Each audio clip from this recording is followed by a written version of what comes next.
John. Glory to you, Lord. 6 days before the Passover, Jesus came to Bethany, the home of Lazarus, whom he had raised from the dead. There they gave a dinner for him. Martha served, and Lazarus was one of those at the table with him. Mary took a pound of costly perfume made of pure nard, anointed Jesus' feet, and wiped them with her hair. The house was filled with the fragrance of the perfume. But Judas Iscariot, one of his disciples, the one who was about to betray him, said, "Why was this perfume not sold for 300 denarii and the money given to the poor?" He said this not because he cared about the poor, but because he was a thief. He kept the common purse and used to steal what was put into it. Jesus said, "Leave her alone. She bought it so that she might keep it for the day of my burial. You always have the poor with you, but you do not always have me." The Gospel of the Lord. Praise to you, Lord Christ.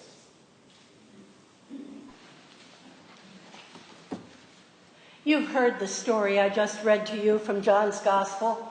No doubt you've heard it before, maybe many times, as well as the versions from the other 3 Gospels with their very different details and settings. Some of us have heard these as recently as last Tuesday as part of our 5-church Lenten study, where we compared and contrasted the stories of a woman anointing Jesus with very expensive perfume. In some versions, anointing his head, in others, his feet. Women who, except in John's version, are unnamed, unknown. This morning, though, we will focus on the one you just heard, the only one where the woman was known and named. It was Mary of Bethany. Mary, sister of Martha and Lazarus. This takes place just days before Jesus' arrest and crucifixion. And we are given a rare privilege. We can look in on a private and intimate moment in Jesus' life, a time with close friends, some respite from the demands of his public ministry and from the conflict that is building all around him. For now, the crowds are gone. And there is this pause before Jesus enters Jerusalem, where the odds are good that all hell is going to break loose. Jesus is back in Bethany at the home of his friends Martha, Mary, and Lazarus. The last time he was here, not long before, he raised Lazarus from his tomb, brought him back to life. And that act has fueled the conflict. It was the last straw as far as Jesus' critics are concerned. And Jesus knows it, though his disciples, as usual, are avoiding and denying it. But for now, Jesus can rest with these friends, can be himself. They love him, not for the miracles and the healings, but just for him. And for now, he can afford to recline on his couch and allow himself to be served and fed Martha's marvelous food. I'm going to ask you to join me in a bit of imagining for the next several minutes. Imagine being part of this scene, being there with those gathered around the table, the lively conversation, some serious moments, but mostly laughter, the smell of the stew or whatever it is that Martha has prepared. Or, if that's too much for you, hear this recollection that I wrote nearly 2 years ago at a women's clergy retreat on the island of Iona off Scotland. It's meant to be a story told some years later by an eyewitness, telling it to friends around a dinner table or beside a fire in response to their request. Tell us again what happened that night. Tell us what it was like.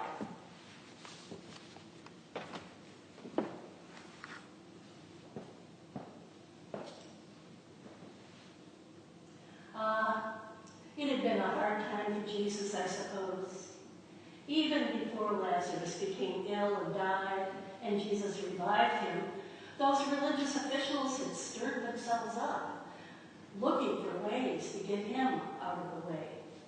We tried our best to talk him out of heading back to Bethany. After all, as far as we knew, it would be too late for Lazarus anyway. And at the time, we couldn't make heads or tails of what he was trying to tell us. Jesus was like that, talking in parables and riddles. It was only much later that things began to fit together. Well, after Jesus raised Lazarus, you can imagine that everything began to break loose. At least those were the rumors we'd been hearing after we left Bethany to lie low for a while. Lying low didn't last long, though. Jesus was bound determined to go to Jerusalem for the Passover. So back we went to Bethany to hang out with Martha, Mary, and Lazarus in between our trips back and forth to the temple. Now that I think about it, I wonder if Jesus got any peace at all. Oh, his friends were grand, as they always were, thrilled to welcome him, and all the rest of us. Martha was her usual hospitable self, dithering around, making sure we were comfortable, and preparing her famous mouth-watering dishes, cajoling Jesus to have another helping. He was looking a little tired and thin. We were all on edge, I guess, some more than others. Judas was always muttering about something or other. Even when Mary did that most astonishing thing, he scolded her for being wasteful. I suppose you could think of it that way, as wasteful. Feeding the poor would be loving and kind, and all that perfume could have fed many. But so was Mary's act loving and kind, lavishing Jesus' poor, tired, and aching feet with oil, and in such a tender way. He surely deserved it. He didn't scold. He just actually relaxed for a while and let her attend to him, even drying his feet with her long hair.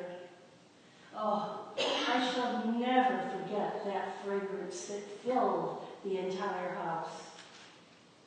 And just a few days later, Jesus was washing our feet with his own hands. I just wish Judas hadn't ruined that moment with his mean-spirited nastiness. He was always so uptight about the money. But we all know how that turned out for him. Jesus said something about Mary buying the oil for his burial, and that the poor would always be with us to be cared for, but that he wouldn't. That didn't register right then, but I think that was right. Mary didn't anoint his head like you would a king. It was his feet, like for a burial. She must have known somehow what none of the rest of us dared to admit. We were too scared. But Mary, she knew. I'm sure of it. So, if you had been there that night, what would you have done? Would you have agreed with Judas? Now, ignore for a moment John's parenthetic remarks about Judas's real motivations and think of other uses for the year's wages that paid for that oil. Or would you be with Mary, giving her all to the one she loves, holding nothing back, unselfconsciously pouring out that love, even at the risk of disapproval? What do you think? Is there a difference between extravagance and excess? I've thought so much about this, and somehow I have trouble imagining myself buying such expensive oil in the first place. I would probably go on Amazon and find something on sale. that was just as good.